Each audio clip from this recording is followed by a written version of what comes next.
check these things out. So what this is a type of water shoe with really good drainage.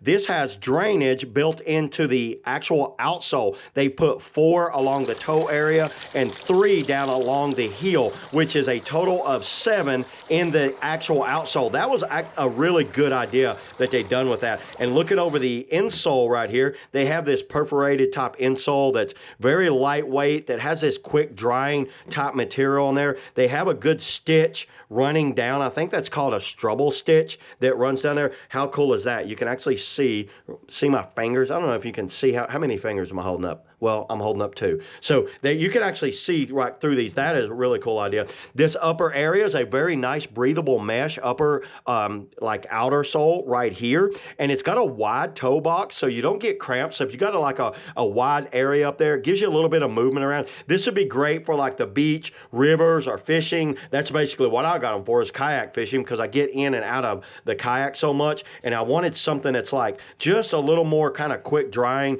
And all you really need is more protection, but you want them lightweight so you can swim with them. I can tell you guys, you don't realize how important it is to have something with quick draining and being able to swim until you start trying to swim. If you had on tennis shoes, it doesn't drain, so it fills up with water, and then it'll actually sink you. So these things won't, because they have a lot of drainage that will come off. They have a 0 drop outsole. You guys see that? See how flat that is?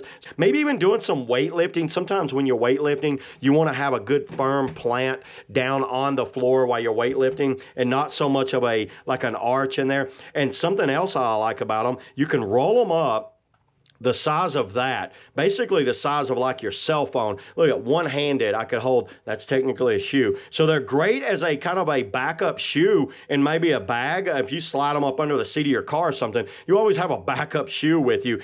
But yeah, I put these on, I walked around in some water, I stuck my foot down in there. I'll show you guys how it drained when it came out right there. I kind of did some jumping around on some like rocks and wood and things like that to kind of get a good feel of these, and they had really good traction to them. So I recommend these shoes. So yeah, there it is, everybody. That's all I got on the iFlow lightweight hikers, water shoes, weightlifting shoes, all around shoe. See y'all in the next video.